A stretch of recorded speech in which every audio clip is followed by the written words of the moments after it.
clearly an act of piracy if the merchantmen said that they saw rocket-propelled grenades being fired at them. This one, the Maersk Virginia, is the sister ship of the Maersk Alabama, which was captured earlier this year.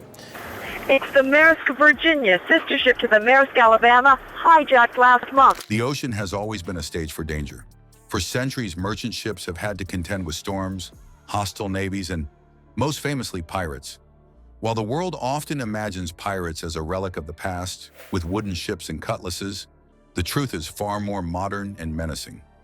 Piracy in today's oceans is alive and well, especially in hotspots like the Gulf of Aden, the waters off Somalia, and the Strait of Malacca. But one story has stood out in recent years, and it has the flavor of something out of a movie. A band of pirates attacked a U.S. cargo ship completely unaware that something was lurking above them in the skies. The cargo ship, carrying valuable goods across contested waters, seemed like the perfect target. These modern-day pirates were heavily armed, using small skiffs with outboard motors and automatic rifles. Another American ship was pursued by pirates off the coast of Africa this morning. Dead in the water, naval helicopters hovering overhead. This attempt at a hijacking foiled. Their tactics were simple but effective. Swarm a ship quickly, overwhelm its crew with gunfire or the threat of RPGs, and then take hostages to ransom for millions of dollars. Ships in these regions are often vulnerable because they lack armed protection and rely on evasive maneuvers, water cannons, or fortified citadels to survive. To the pirates, this vessel looked like easy prey, an opportunity to score big money with minimal resistance. What the pirates didn't know, however, was that the U.S. had anticipated such an attempt. In these waters, shipping companies often coordinate with military escorts. This one, the Maersk Virginia, is the sister ship of the Maersk Alabama, which was captured earlier this year. It's the Maersk Virginia, sister ship to the Maersk Alabama, hijacked last month. And in this case, the cargo vessel was under the watchful eye of U.S. forces operating nearby. Above the seemingly defenseless ship was an unblinking protector, advanced surveillance aircraft circling at high altitude, invisible to the naked eye. Drones and reconnaissance planes monitored the seas constantly, relaying every move the pirates made to commanders who were ready to act. The attack began in typical fashion. The pirates launched from a hidden cove, speeding across the waves in small boats, each loaded with armed men. They carried AK-47s, RPG launchers, and ladders to scale the cargo ship's hull. This is Coalition warship, copy. In the Gulf of Aden this morning, on board the Canadian warship Winnipeg, the first calls come into the bridge. Suddenly, the pirates break up their pursuit of the Maria K and head for an American ship. As they approached, they fired warning shots into the air, a tactic meant to intimidate the crew and force them to halt. But unlike in other hijackings, the crew had been instructed to hold their ground, lock themselves inside secure compartments, and wait for orders.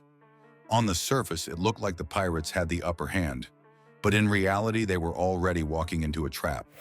High above, a U.S. Navy P-8 Poseidon aircraft tracked the attack in real time, its sensors locked onto the pirate skiffs, identifying every movement. At the same time, a Predator drone hovered miles away, its silent cameras zooming in on the unfolding assault. The pirates were convinced they were unseen, but the U.S. military had been watching them long before they reached the ship. A cargo ship, the Maria K, Lebanese flagged, under attack by Somali pirates. Within minutes, 3 naval helicopters are in the air. Every step they took was cataloged, every radio transmission intercepted, every weapon identified. The attackers thought they were predators, but they were being stalked from the sky. Then came the response.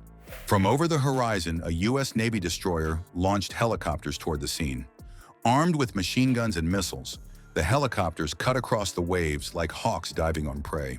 The pirates, focused on boarding the cargo ship, didn't notice until it was too late. Suddenly, the roar of rotors filled the air, and tracer fire lit up the water around them. The hunters had become the hunted. Panic swept through the pirate skiffs. Some tried to speed away, zigzagging across the waves. This is clearly an act of piracy if the merchantmen said that they saw rocket-propelled grenades being fired at them. There is very little time for action. That your helicopter is on top, is that correct, over? While others attempted to fire wildly at the helicopters. But against modern firepower, they had no chance. Warning shots shredded the water in front of their boats, forcing them to stop. Navy snipers, stationed on the destroyer miles away, had their scopes trained on the attackers. Any attempt to fight back would have been suicidal. Within minutes, the pirates who had set out confident of seizing a U.S. cargo ship were disarmed, their boats seized, and their plans in ruins. What makes this story remarkable isn't just the military response. It's how much technology has changed the dynamic of piracy. In centuries past, pirate attacks were battles of grit and luck. Merchant ships were often left to fend for themselves, and victories or losses came down to the skill of sailors and the ferocity of attackers. Today, however, the equation is entirely different. The sky has become the decisive battlefield. Advanced aircraft, drones, and satellites give navies the ability to watch every corner of the ocean. Pirates who once thrived on stealth now find themselves exposed and vulnerable. In this stretch of pirate-infested water travel hundreds of merchant ships. The pirates move fast to prevent hijacking and a growing number of warships here to protect them. This incident also revealed the broader strategy of the U.S. military in combating piracy. Rather than merely reacting to attacks after they happen, they've shifted toward preemptive surveillance and overwhelming deterrence. The message is clear. Attack a U.S. vessel, and you won't just face water cannons and evasive maneuvers, you'll face the full might of American naval power. For pirates, that means every attack carries the risk of not just failure, but capture, imprisonment, or worse. Still, the persistence of piracy shows why such vigilance remains necessary. These attackers aren't amateurs. They're often part of organized criminal networks with ties to warlords and black markets. Their operations are funded by ransom money that can stretch into millions, fueling a cycle that keeps piracy alive. For them, every cargo ship is a lottery ticket. But incidents like this one show that the lottery is becoming increasingly rigged against them, especially when the U.S. is involved. For the crew of the cargo ship, the relief was indescribable. What began as a moment of terror, pirates firing weapons and racing alongside their vessel, ended with the thunder of helicopters and the sight of their attackers being hauled away in defeat.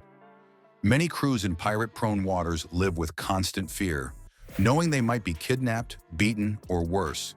To see overwhelming protection swoop in from above was not just a rescue, but a reassurance that they weren't alone in those dangerous seas. The story also carries symbolic weight. Pirates may believe they can operate with impunity, but incidents like this show the global community has tools far beyond anything they can match. Modern piracy may still be dangerous, but it is no longer uncontested. The ocean, vast as it is increasingly watched, tracked, and defended by eyes that pirates can't see. What feels like an ambush to a vulnerable cargo ship may actually be bait for a trap they never knew existed. For the pirates in this story, the lesson was brutal. They set out expecting riches, convinced of their strength and intimidation. Instead, they ended the day in handcuffs, their boats destroyed, their weapons confiscated, and their names recorded as failures in the ongoing saga of piracy. For the U.S. military, it was another successful demonstration of deterrence, proof that they could protect global commerce, reassure allies, and remind criminals that no attack would go unanswered. And for the world watching, it was a reminder that while piracy hasn't disappeared, it no longer exists in the same form. Pirates may still test the seas, but above them, always, is the unseen presence of technology and power that can change the outcome in seconds. This clash between pirates and a U.S. cargo ship may not make history books like the exploits of Blackbeard or Captain Kidd, but in its own way, it tells a story just as dramatic. The stage has changed, the weapons have changed, but the conflict remains the same. Those who would take by force and those determined to defend against them. The difference now is that when pirates strike, they must always ask themselves, what might be watching from above?